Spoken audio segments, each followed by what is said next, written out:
Okay, friends, I want to read chapter 1 of Some Places More Than Others by Renee Watson. New York City is no place for a little girl, Mom says. I don't think Amara is ready to visit. She takes plates from the cabinet, getting ready for dinner. Dad is cooking. I'm sitting at the kitchen island reading, sort of. I've been on the same page for the past 15 minutes because instead of reading, I'm listening to Mom and Dad's conversation. I am irritated for a couple of reasons. One, because the little girl she is referring to is me, except I am not a little girl. Exactly 2 weeks and 1 day from today, I will be 12 years old. And besides, it's not like there aren't hundreds, actually thousands, maybe even hundreds of thousands of kids who live in New York City. I asked if I could go for my birthday to visit Dad's family, and it set off this long discussion. Mom says kids who are born and raised in New York City is one thing, kids from Oregon visiting is another. She keeps listing reasons why letting me visit New York is a bad idea. She says to Dad, we don't even let Amara walk to school alone. How is she going to navigate a big city? Amara doesn't know anything about life in New York City. She's lived in the suburbs her whole life. As if Dad doesn't know where I was born and where I live. We live in Beaverton, Oregon, just a 30-minute drive from Portland. Less than that if Dad is driving. Mom always says she loves Beaverton over Portland because no matter where you are, a park is just a short walk away. There are hiking trails and bike paths tucked throughout the city. When it's not too rainy, the three of us ride our bikes and explore new routes on weekends. I like living here. It's the only place I've ever called home. But I want to see other places, go somewhere with more people and with more things to do. I try to catch Dad's eye, see if he will speak up for me and convince Mom to let me go to New York. But he is focused on cooking. He opens the sliding door and steps outside the patio to check the food he's grilling. He grills even when it's cold outside. He says the covered deck is why he bought this house. I think it's his favorite place to be. I watch him take the salmon off the grill, put the fillets on a plate, and squeeze lemon on each piece. As soon as he comes back in, I try again. Mom, you act like Dad isn't going to be there with me. It's not like I'd be going by myself, I remind her. Plus, I'll finally get to meet my cousins and spend time with Aunt Tracy. Sweetheart, you're not going, okay? She puts the plates in front of me and looks at Dad like she's trying to get him to back her up. Dad puts another dirty dish in the sink. I know Mom will fuss over that later. Dad is the best cook ever, but he uses just about every bowl, plate, knife, spoon, and fork in the kitchen by the time the meal is prepared. He cooks a big family meal once a month because most of the time he is traveling for his job or too busy to come home early enough for dinner. And tomorrow morning, Dad is leaving for LA, which means Mom and I will be eating takeout for the next few days. Mom eyes all the dirty dishes in the sink. Babe, you're going to have to wash those. You can't leave this mess for Hannah to clean. Don't we pay Hannah to clean the house? Dad asks. Mom lets out a sigh, and I know this means she has had enough with both me and Dad. I get up and take the plates over to the table, the one in the kitchen. We mostly eat here instead of the formal dining room. We only eat there on Thanksgiving or when guests are joining us. Right now, it's an extension of Mom's workroom. Her sketches, along with fashion magazines and swatches of fabric, are spread across the table. Mom designs dresses and sells them at her boutique in downtown Portland's Pearl District. It's called Amara's Closet, which I know sounds amazing to most people, especially my friends. I mean, none of them have a whole clothing line and store named after them, but since there's nothing in that boutique I'd actually wear, it's not that big of a deal to me. I'd much rather wear the clothes Dad gets for me. He's the vice president of sports marketing at Nike and oversees branding and special events like the annual All-Star basketball games and launching of new shoes. Sometimes Dad brings me shoes that aren't even in stores yet, but mostly I just rotate my Air Jordan retro collection. I have 1 through 12, but my favorite is AJ4. I get those every time they come out.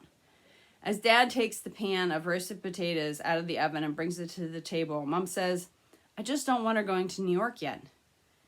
Here's another thing that's irritating about this conversation. Mom is talking about me like I'm not in the kitchen, like she doesn't just walk past me, her actual daughter, who can hear everything she's saying. Maybe when she's older, she says. I clear my throat. Like 12, I ask? You've been asking me what I want for my birthday. Well, this is what I want, a trip to New York. Dad is going for the All-Star game. Why can't I go with him? He's going for work, Amara, Mom says. Before I can object, Dad gives me a look telling me to let it go. He sprinkles a little salt into the bowl of broccoli and says, "Dinner's ready." We sit at the table and Dad prays over the food. "We thank you, God, not only for this food, but for family. Bless us and keep us, and please let me go into New York with Dad to meet Dad's side of the family," I blurt out. Dad opens one eye. Mom opens both.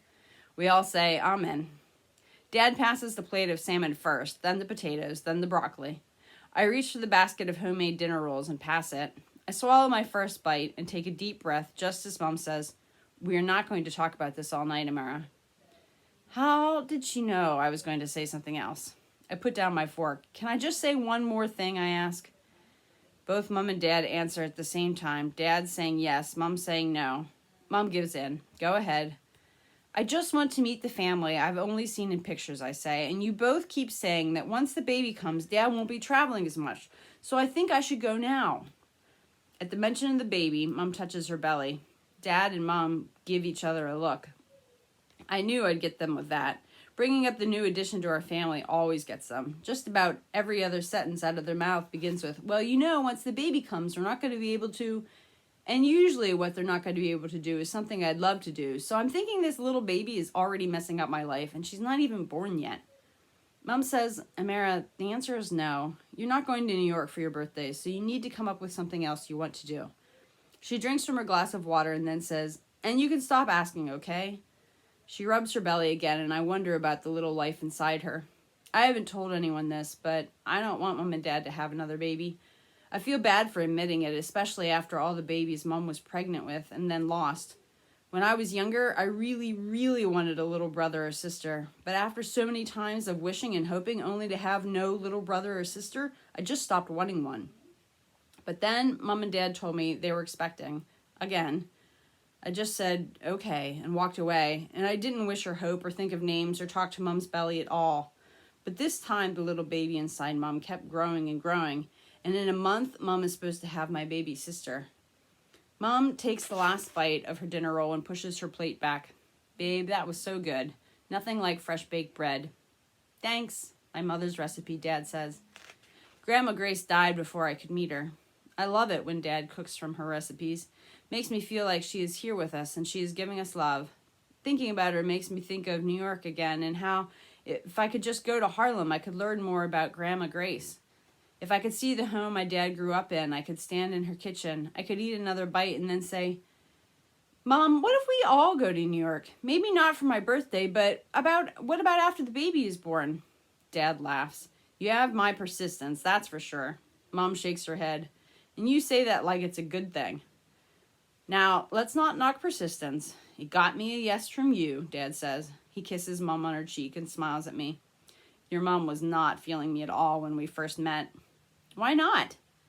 "It wasn't him that I wasn't feeling. It was his city," Mom says. "New York is dirty, crowded, either too hot, too cold, and ridiculously expensive." "Hey, you're talking about my hometown." "Sorry, honey, but you know I'm telling the truth." Mom turns to me. "Besides, Amara, I only went to New York for college, and I knew once I graduated I'd be coming back to Oregon. I didn't want to get involved with someone who was going to try to make me stay."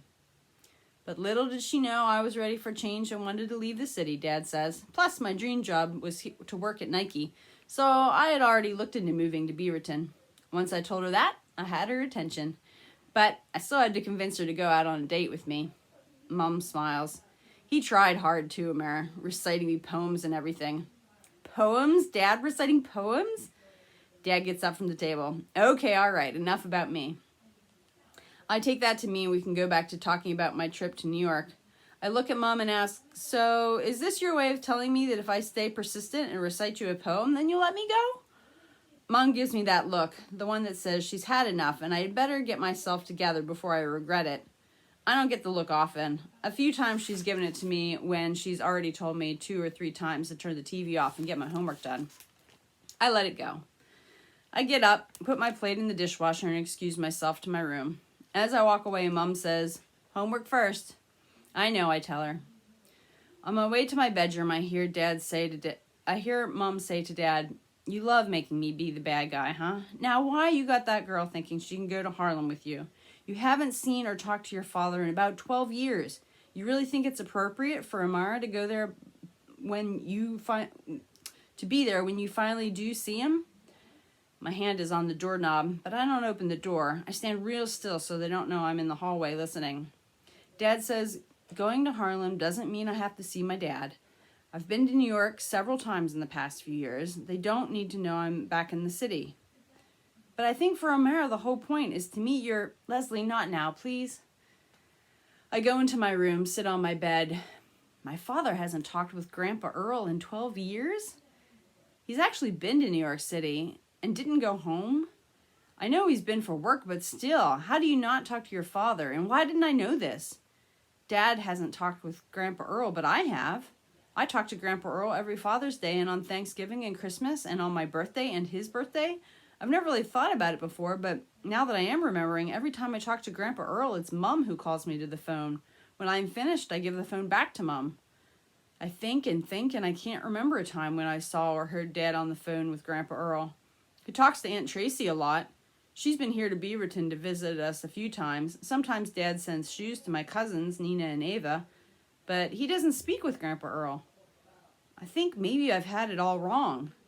Mom is not the one I need to convince about taking me a trip to Harlem. Dad is.